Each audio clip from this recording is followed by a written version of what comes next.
दोस्तों, आज मैं आपको सिरप कम्बिनल जूनियर के बारे में बताने जा रहा हूँ। ये सिरप कम्बिनल जूनियर है। ये एक्को कंपनी ने बनाया है।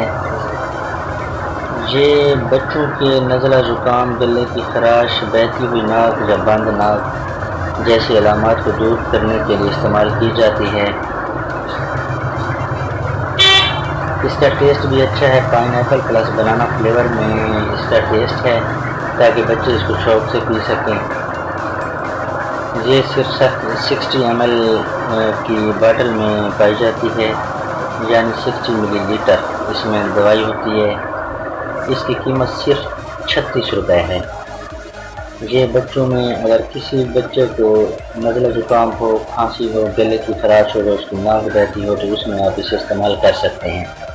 ये बच्चों के लिए स्पेशल चीज़ है, बच्चों के लिए बहुत फ़ायदेमंद और अच्छी चीज़ है।